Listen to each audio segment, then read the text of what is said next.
For this video, I'll be sharing with you some common techniques and best practice regarding styling buttons. I have some cool examples of buttons using techniques you can expand and develop more complex buttons on your own. As usual, I'll be sharing with you a lot of CSS tricks and techniques you will love to learn about. Show me your support by liking this video and subscribing to the channel so you don't miss out on anything. Now, let's jump into it.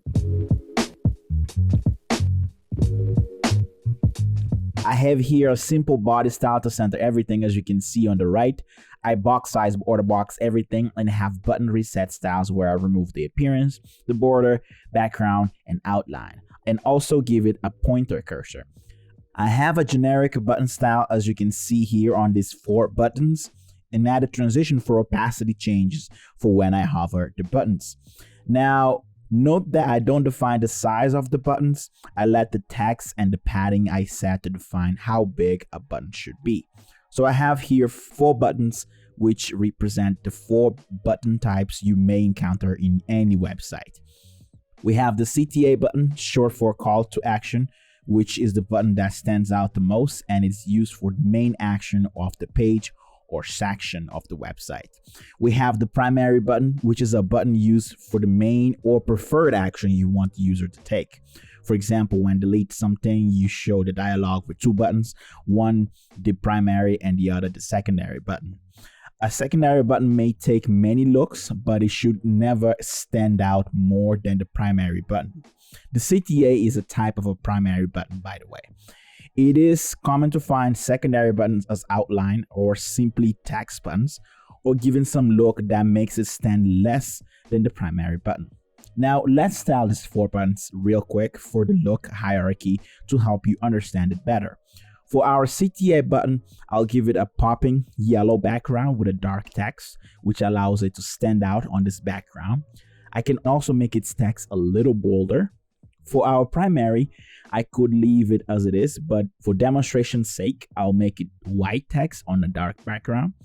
For the outline, I'll remove background completely, giving border and text of the same color. And finally, the text button keeps the shape and size, but you only keep the text, so no background and borders. Now, let's create some more fancy buttons. I'll start with a raise button, which has some variations, but let me show you my favorite. I'll start by giving it a subtle box shadow. And for when the mouse is over, I'll increase the shadow on the y-axis and match the blur and fill. And if they match, but the fill is negative, the shadow grows inwards. Now, what I want is for the shadow to extend the button baseline, but the button shifts up, giving the illusion that the button raised from the background. Transform translate about half of the shadow height and set transition so it moves smoothly. Now when I hover over, the button simply levitates.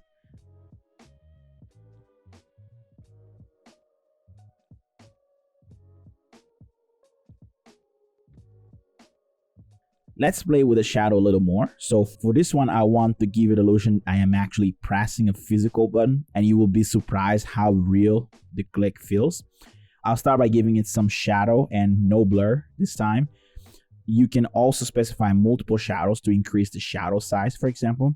As you can see here, I made it a little taller.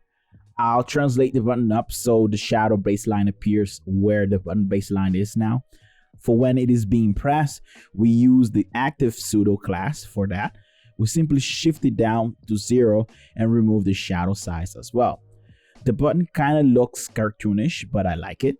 I will actually remove this extra shadow I set. The effect is even better with a transition for the button, bouncing effect. It feels good pressing this button. I don't know if you ever came across those buttons that the background fills up, but for this next button, I'll show you a dope background trick you will love. For this one, I'll use a linear gradient background, 90 degree, which is same as vertical with some colors.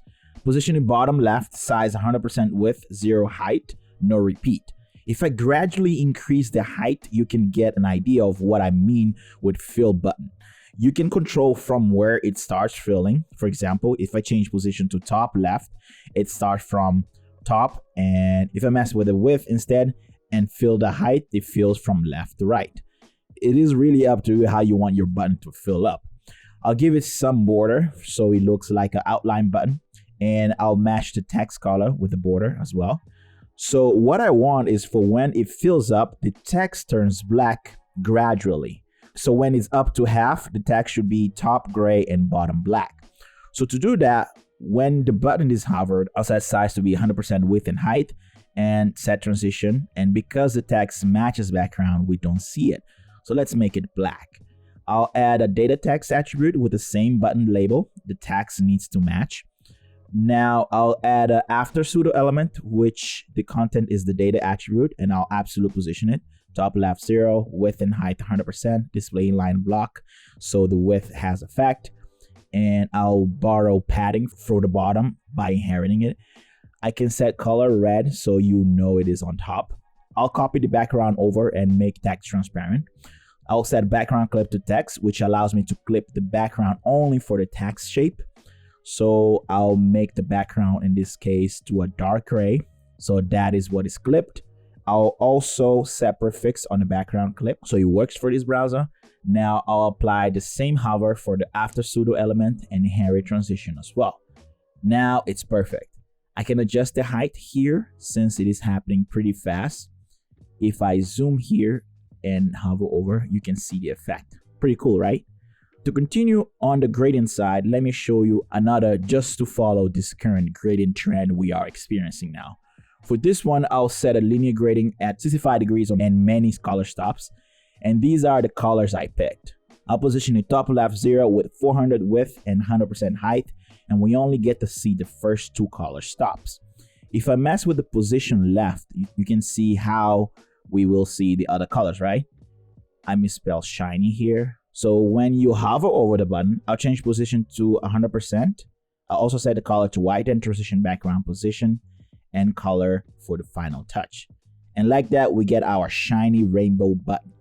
So pretty much pick 4 colors, 2 for when it's normal, 2 for when it's hover. Now for the final button, let's create a 3D button effect. I hope you have watched my 3D flipping card video, link in the description by the way. For this one, I'll add 2 data attributes for front and back. Actually, before and after makes more sense. They simply hold the label of the button for normal and hover state. I'll start by setting position relative and remove the background and set color transparent for both before and after pseudo element. Position absolute top left 0, width and height 100%, dark background, display block, and no content for now. For the before element, the content is data before. Color it purplish background and white text. I'll also inherit top padding and center text. Now for the after, I'll use the data after attribute, but with a violet background. For the after, I'll shift it up 50% and rotate it 90 degrees. I can manually mess with this degree so you can understand why you can't see it no more. I'll set transform transition for this, but something is not quite right. Okay. This is supposed to be 50%, not 50 pixels. Now to explain to you what I want to do, I want this to appear like a 3D rectangle, which you can't see the top side. When we hover over this, I want to rotate this side we are seeing and exposing the top side that is hidden now. For the before, I set rotate and translate to 0.